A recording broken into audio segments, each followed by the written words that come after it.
the Sisaundra Show. Listen, Chef Terrell is in the house. How's it going over there, Chef? It's going great. How you doing? How you doing? I'm doing fantastic. It's good to see you. You as well. On Wind Down Wednesday. What you cooking up for us? I'm making mussels and pasta alla vodka. Ooh. Going to add in some shrimp and some grated Parmesan Reggiano. Ooh. We don't have to cook tonight. Right? Well, it smells so good in the room, y'all. So while Chef Terrell is cooking, we want to talk to you about this next segment. It's all about finding your voice, but not necessarily just finding it, but giving yourself the permission to use it. Our next guest allows people to be a voice for the voiceless. Y'all, please welcome Miss Angela Harris.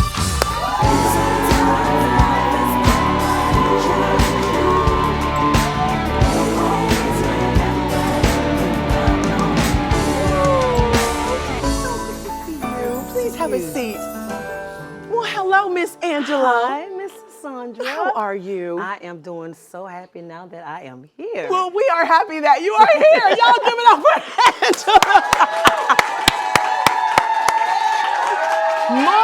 Angela. Listen, the more I tell you about her story, the more you're going to cheer.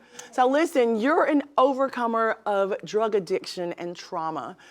You are here to share your journey with us, and I thank you so much for being transparent. Yes. Could you please tell us about your journey from drug addiction to where you are today?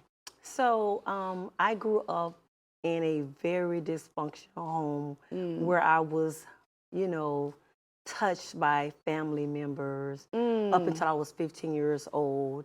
And once I began to hang around the wrong crowd of people in high school and started using alcohol, those emotions that I suppressed from being touched started to come up. And that's when my drug addiction began. And, oh, wow.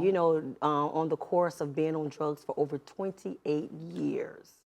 You were on crack cocaine for 28 years. And you have been delivered. Yes. It is over. Y'all, 28 years. She's... Yes. Listen. Yes. So God and Lydia House changed your life. Yes, it did. Tell us about I've been that. clean now 9 years. 9 years! Come on, 9 years!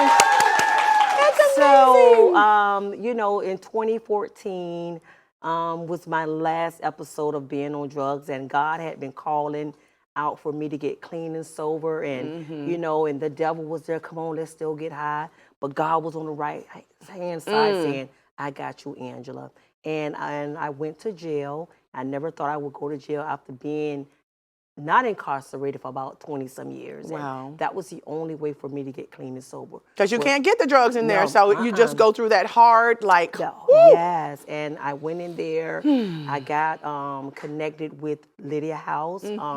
Also, an organization that's inside of the jail called Inside Out was where it helped me also to, to get my life together as well. And that's how my journey began. That's amazing. And Lydia House, I have to stop and pause for a moment because we share something in common. Lydia House is underneath the umbrella of First Baptist Orlando, where our pastor is Pastor David Youth. And I'm loving to hear, because when I drive on the campus at First Baptist, I see Lydia's house there, but I had not had the opportunity to talk to someone and hear their testimony, their story. And you have truly found your voice, which is actually a program that First Baptist has initiated and worked with me to help people share their voice. And so today you're here because you help other women who have experienced the same addiction, hurt, and pain. You're using your voice for the voiceless. Tell us how your journey is at this point. So, I do work for First Baptist Church with their program, but when these women come out of that program, they still have not had enough chance to work on their sobriety, because 9 months is just not enough to work on an addiction that you have been in for years. 15 and so years. Right. So I'm starting my own program, which is called New Life. Oh, wonderful! Because you got a new life. Yes, new life. Yes. So with this program, these women will be able to continue their sobriety, work on themselves, save up money, and just have a new life. That's So, amazing. yeah.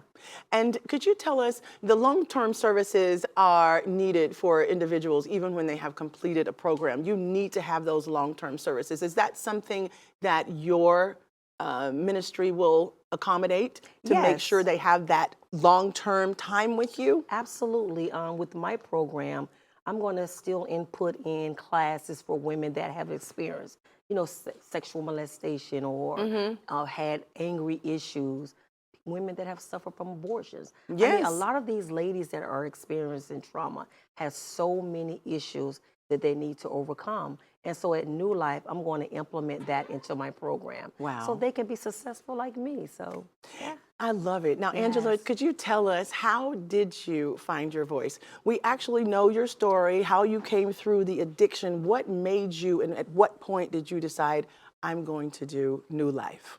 My son, my oldest son, died of a drug overdose No, I'm so sorry. in 2021. And I said, you know what, God? I'm so sorry.